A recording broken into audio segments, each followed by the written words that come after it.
A lot of times we're very happy and comfortable with home style food, isn't it?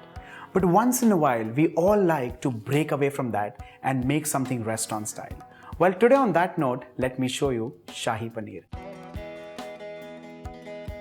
Let's begin with heating the pan on high flame to begin with and add in some oil. Allow this to heat well. While the oil is just kind of beginning to heat up, let's add in some whole spices, beginning with bay leaf, a stick of cinnamon, black cardamom, star anise, some peppercorns and cloves. Very basic, very simple. Moving on to some roughly cut onions. Well, in the restaurants and hotels, actually, we make a lot of these gravies in bulk and keep them ready. This one is actually a combination of the yellow gravy and the makhani gravy. Well, literally, if you're using that in combination. But otherwise, if you want to begin from scratch, that's the recipe. Well, in the description box below, there is a link of the recipes that I've actually shown you last time. It has yellow gravy, makhani, and white gravy. Remember that. The onions are kind of sauteed and ready. Let's add in the paste of ginger, garlic, and green chili. Along with this, I'm also going to add in tomatoes, which are roughly cut.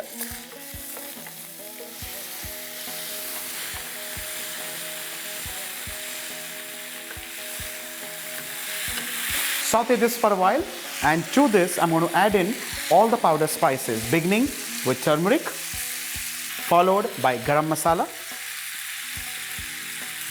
and finally, coriander powder. Mix this well.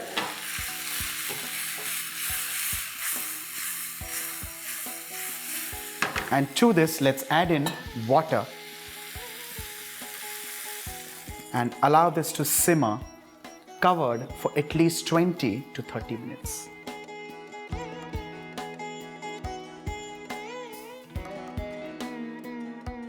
It's been 20 minutes, and by now the tomatoes and onions would have become nice and mushy. With this, off goes the flame, and this is the perfect time to pull out all the whole spices. Well, at least try to pull out all the big spices because you do not kind of really need them. You can let the peppercorns and cloves be in right there. The next step is to cool this down completely and grind this into a fine and smooth paste. That paste needs to be run through a strainer into a finer paste. So let's get that ready. With this, a Shahi Paneer gravy, or rather the yellow gravy, is done and ready. Let's move on to heating a pan on high flame. And to this, I'm adding in oil. Well, you can also add in butter at this stage.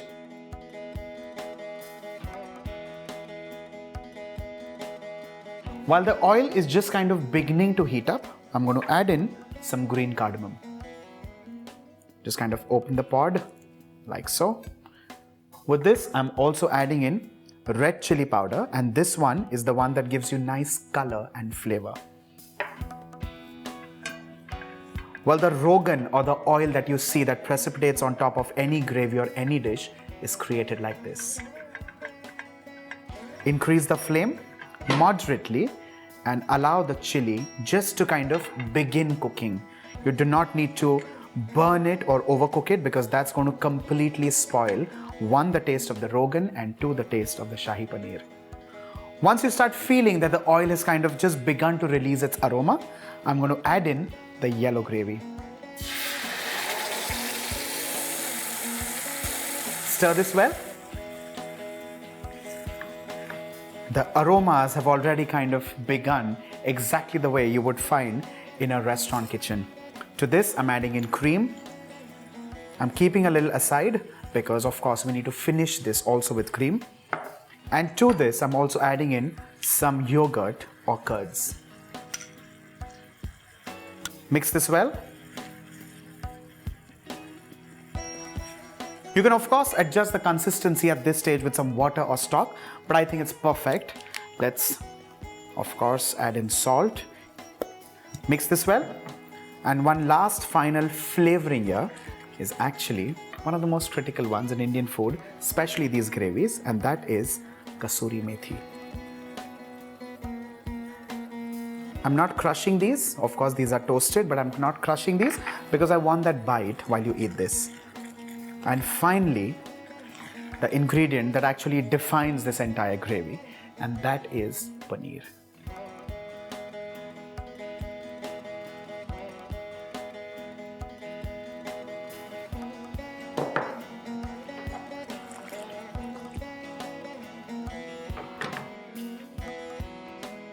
At this stage, need to rest the paneer in this and allow it to simmer for around 2 minutes on moderate flame.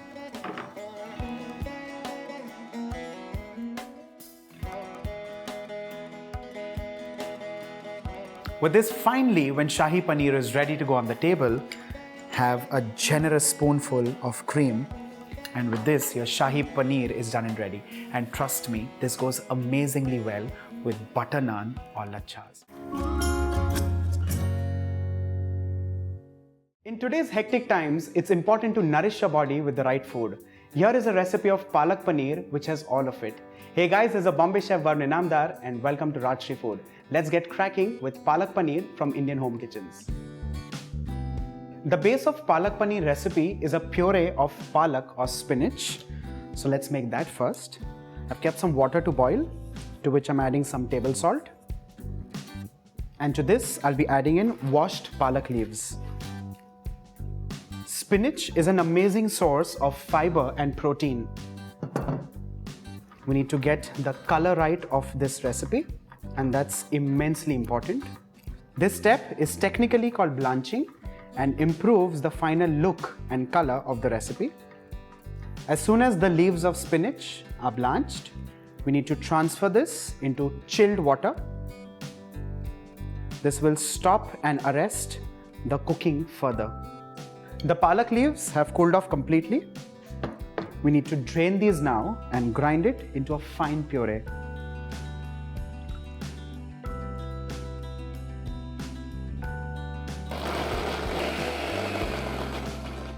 To this, I'll be adding in some water, and that would assist in grinding this finer.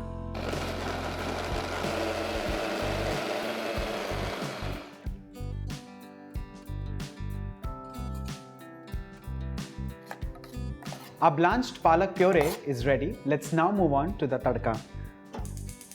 For this, I'm heating a pan, and to this, I'll be adding in some ghee.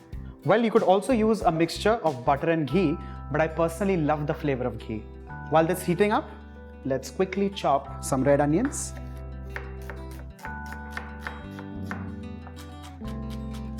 The onions are cut and ready. The ghee has also heated up. The first thing that goes in this are some cumin seeds. Once these crackle, I'll add in dried red chilies. Well, I prefer using red chilies for its nice flavor. Alternately, you could also use slit green chilies. Once these get lightly toasted, I'll add in chopped garlic, and this time, lots of it. Once this turns a little nutty and golden brown, I'll add in the chopped onions. To this, I'll be adding in some salt so that the onions cook faster.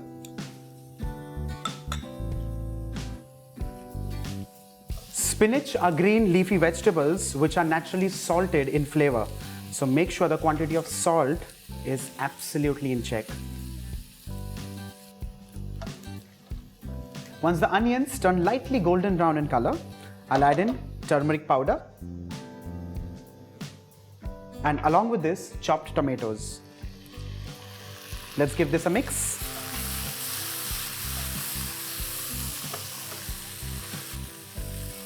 Time to add in powdered garam masala. We need to stir fry this mixture on high flame for 2 to 3 minutes. If you've noticed, I've deliberately not added red chili powder because I do not want the color of the palak paneer to change. Once this mixture is nicely cooked, I'll add in the palak puree.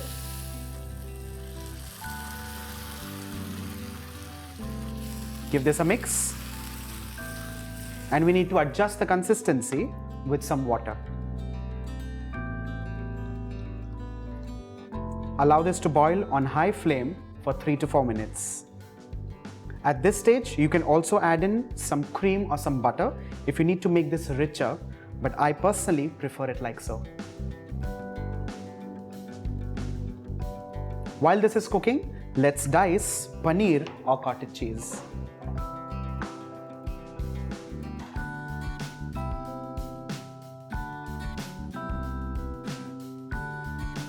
I'll transfer the pieces of paneer in the bubbling gravy.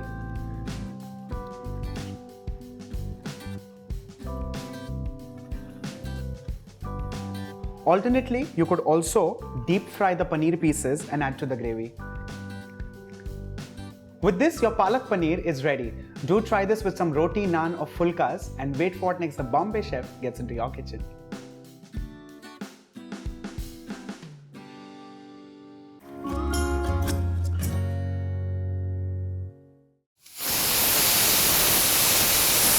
What's getting pressure cooked is rajma or red kidney beans, and what I'm making is possibly one of the most quintessential North Indian favorites called Rajma Chawal. Hey guys, it's Banu Namdar and welcome to Rajshri Food. Let's make Rajma Chawal. Well, rajma is a fantastic and simple recipe, and every home has their own kind of version of making rajma along with chawal. Let's begin with adding a dollop of butter. Let's come back to rajma. I would love to tell you a little more about this. You can use two varieties of rajma, rather three. There's one which is known as a Punjabi rajma, there's another rajma which is whitish in color, and there's a third variety of rajma which is a Kashmiri rajma, and it's really tiny. They're kidney beans, but of course three different varieties. I have used the Punjabi red rajma, which is the red kidney bean. What you need to do is soak this for at least 8 to 10 hours, best overnight. You drain it, wash it once again, and you pressure cook it with a touch of salt for 45 minutes under low flame. Well, in case you don't understand that principle of cooking, you can put this under pressure and cook it for 18 to 20 whistles. While the butter is kind of melted, let's first add in slices of red onions. Cook this till they just kind of begin to turn golden brown in color. To aid that, I'm going to add in a little bit of salt, but just a little more of salt will do no harm. But remember the fact that salted butter, of course, has salt. Salt has been added while cooking the rajma, and this is the third time you're using salt. So you need to be very, very, very careful with the quantity of salt that's being involved here. The onions are just kind of beginning to turn golden brown. This is the stage where we need to add in cumin seeds with ginger, garlic, all finely chopped, and chilies, like I said, the non-spicy version. Let's mix all of this well, saute this for 30 seconds, and then we add in some freshly cut tomatoes.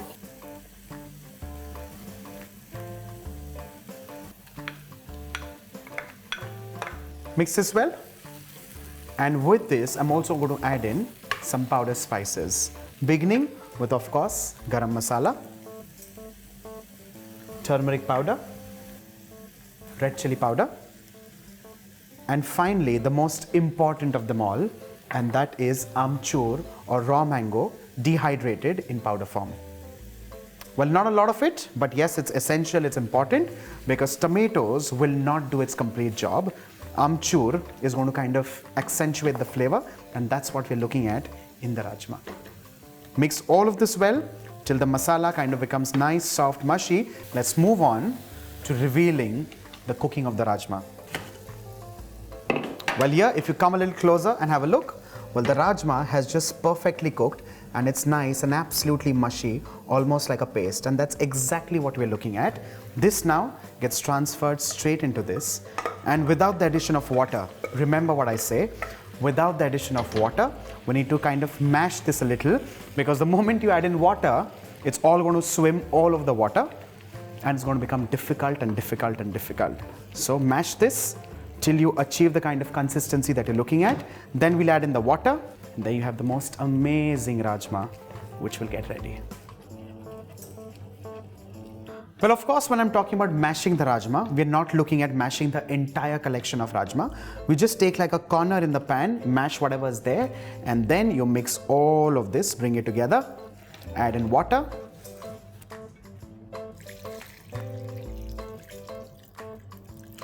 Another mistake that a lot of us do here at this stage is we do not boil it enough at this stage. What happens in that case is that the rajma pieces are swimming separately and the water is kind of almost disintegrated and is floating separately. What we need to do is boil this at least for 15 to 20 minutes so that the starch kind of thickens the water, and there you have the rajma that's then ready.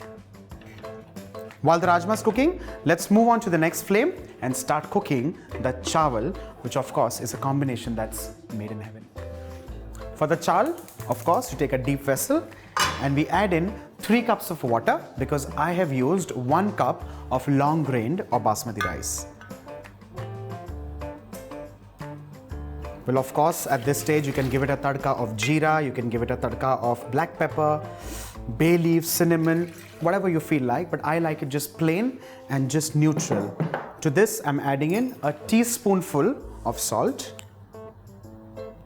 maybe just a touch more, and that's just perfect. To this, I'm going to add in long grain rice, which has been soaking for 20 minutes. This needs to cook on high flame for at least 10 to 12 minutes till the water on the surface kind of dries out. I'm just adding in a touch of vegetable oil so that the rice grains after cooking stay nice and fluffy, and that's just beautiful.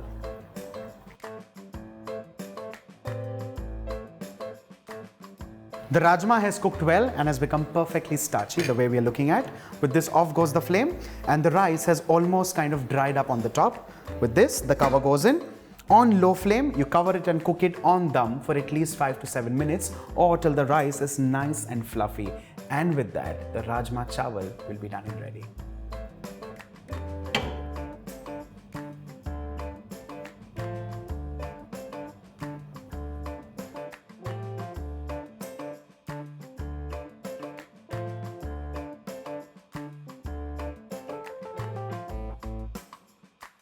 With a generous sprinkling of juliennes of green chilies or ginger, well, green chilies being my personal favorite, your garma garam Rajma Chawal is done and ready. Make this for your family and friends and have a blast.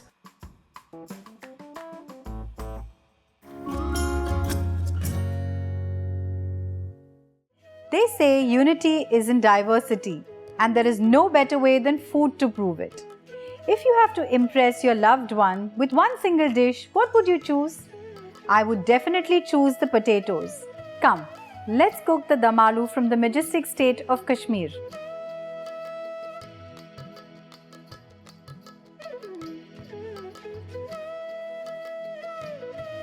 So what I have got here is small baby potatoes which I have boiled, and I'm going to just prick it with a little toothpick so that all our masalas penetrate into the potatoes. Once you prick these, you have to deep fry them golden. For that, heat a vessel, fill it with oil, and simply just place the potatoes in and fry them golden.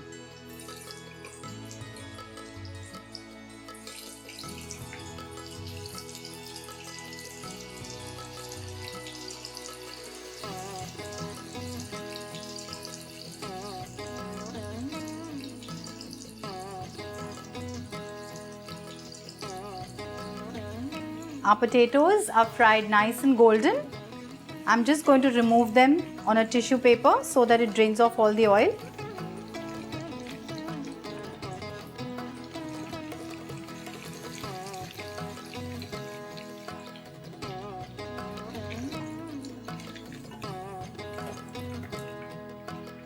The potatoes are fried nice, golden and crisp. It's time to make the gravy. Heat a vessel. Let's add some mustard oil to it, about 3 tablespoons. Let the mustard oil smoke a little. I'm going to add 1 bay leaf, some cloves and cinnamon. Fry it a bit for a second and add some asafoetida, that is hing, about 1/4 to 1/2 teaspoon. I'm going to shut the flame and add the chili powder so that it doesn't get burnt. And immediately add the curd.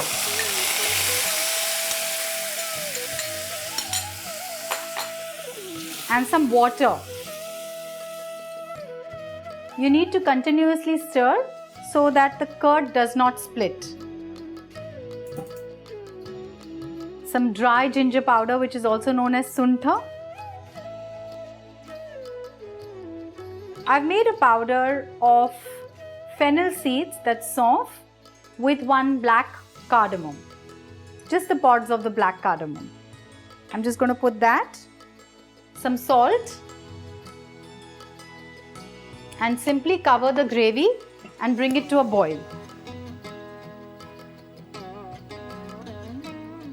Our curry is boiling. We just have to simply add the fried potatoes.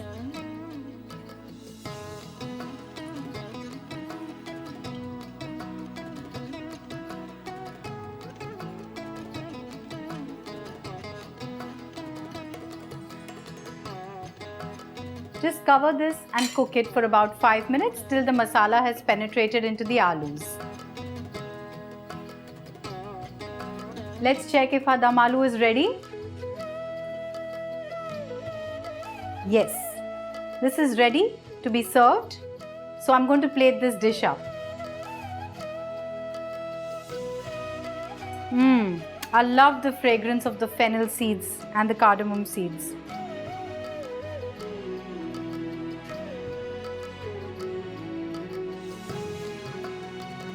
I love my dum aloo with a crisp lachhedar paratha. Even the rice goes very well with this. Do try this recipe at home and let me know if you enjoyed it. Bye.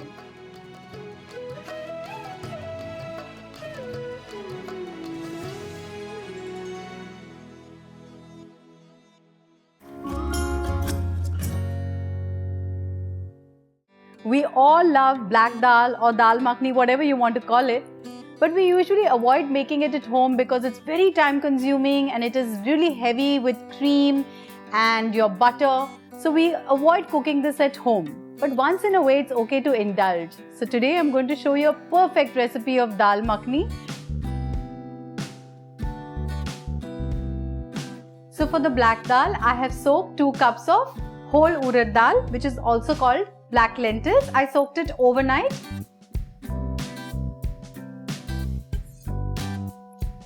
So for 2 cups of whole urad dal that is soaked, I'm taking about a liter and a half of water.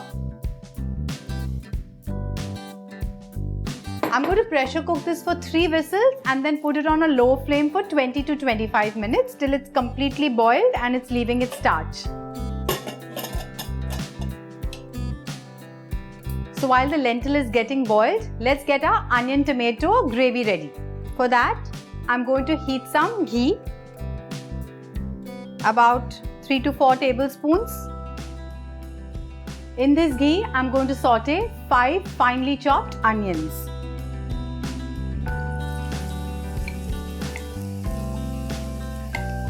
You need to saute them nice and golden.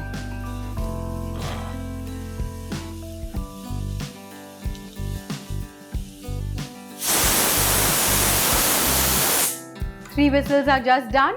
Now reduce the flame to a medium and let it cook for about 20 to 25 minutes. The onions have turned a nice golden brown. Now I'm going to add the rest of the ingredients for the masala. I'm going to add about 2 tablespoons of finely chopped ginger, 2 tablespoons of finely chopped garlic. Saute this ginger garlic till the raw smell of it goes away.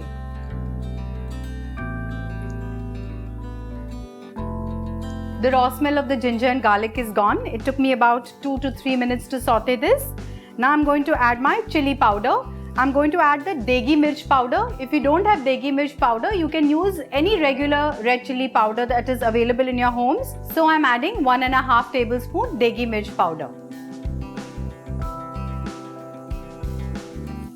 Let's mix this well and then we'll add our tomatoes.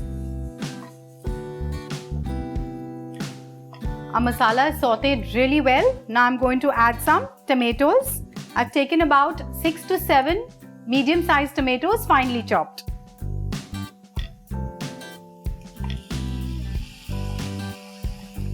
And I'm going to saute this till oil oozes out, which takes about roughly 10 minutes, and do it on a medium flame.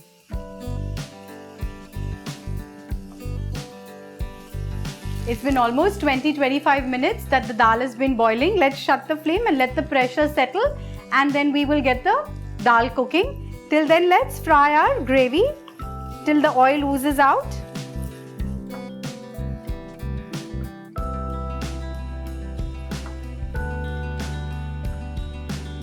Pressure cooker has cooled down. Let's open the lid.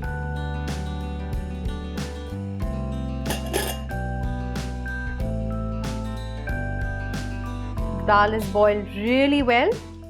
Now let's add our onion tomato gravy to this. And now I'm going to add the secret ingredient that makes this dal makhani really yummy. That is butter. So I'm going to add about 3/4 cup of butter to this.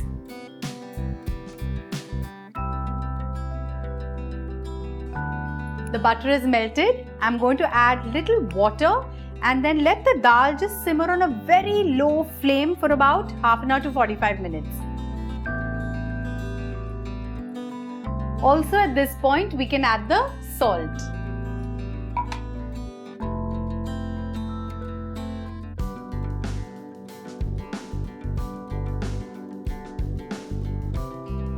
Now after giving this dal a nice thorough mix, just let it cook on an absolute low flame so that all the starch from this black lentil releases and makes the dal really nice and creamy and thick. So 45 minutes are done. Our waiting period is over. Let's add the final ingredients for this dal and then it's all ready to be served. So first I'm going to add some garam masala. Punjabi garam masala or any garam masala that's easily available with you. A teaspoon of it. Just give it a stir. And now cream. So I'm going to add a cup of cream to this. I know this dal has got a lot of butter, cream, and you know it really becomes very heavy while having it, but once in a way to indulge is absolutely okay.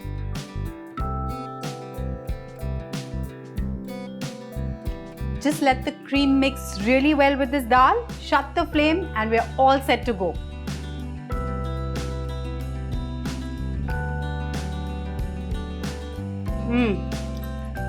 This is just absolutely divine.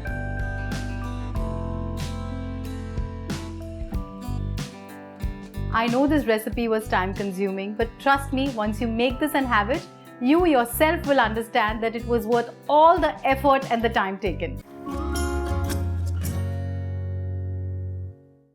For those who like their sabzi to be a little on the sweeter side, Malai Kofta curry is the perfect option.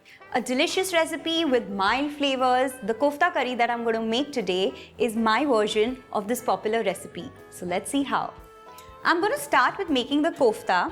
I have some finely chopped spinach and I'm just going to dry roast it in a pan. No oil or anything needed.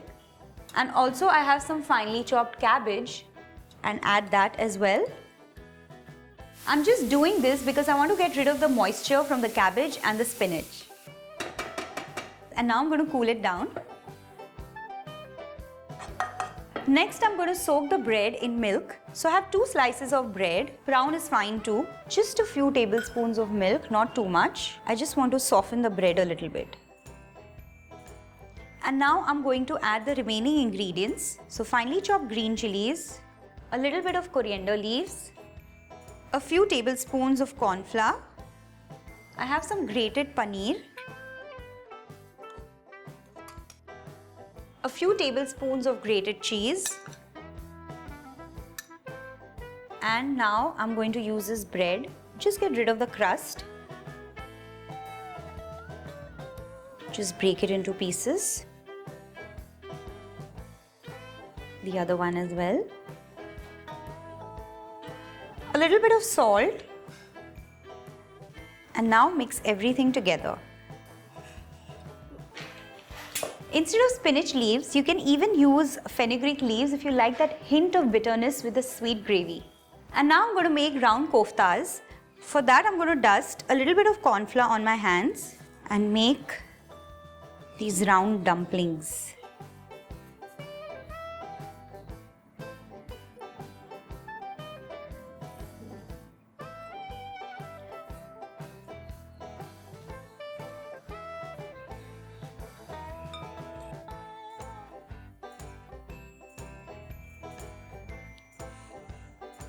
And now I'm going to fry these dumplings till I get a nice brown color. So I have some hot oil. Just add your koftas.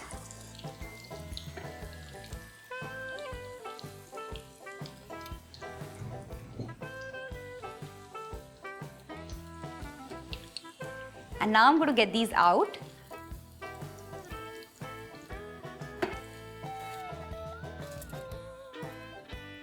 The koftas are ready, and now I'm going to make the curry.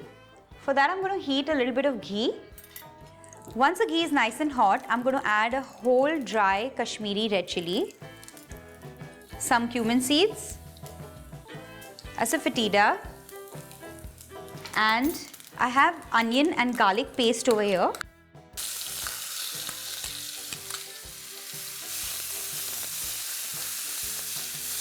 Cook the onions till they're nice and brown. And now I'm going to add a little bit of curd. Just a little bit.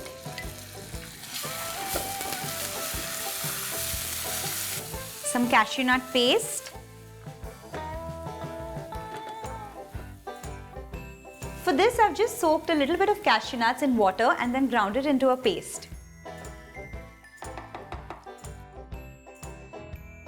And now I'm going to add the tomato puree. Just boil the tomatoes, blend them and strain them.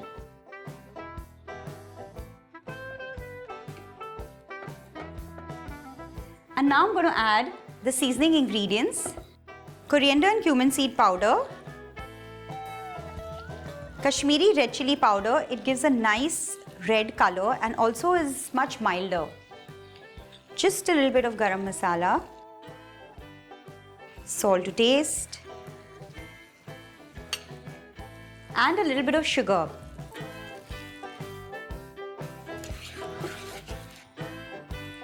Let the tomato puree simmer at least for 8 to 10 minutes. You can see quite a bit of the moisture from the tomato puree is dried out. So I'm going to add some water now. Mix it well. And at the end, add some cream or even homemade malai is fine.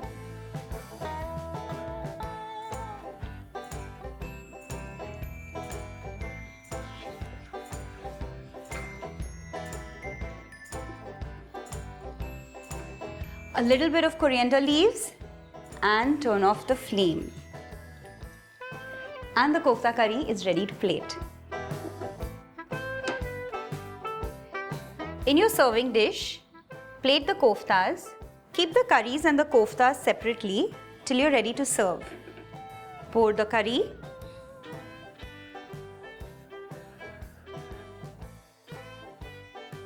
Garnish it with a little bit of cream. A little bit of coriander leaves. And this is ready. Serve malai koftas with hot naans or rotis. So, what are you waiting for? Like, make and dig. See you next time. Bye-bye.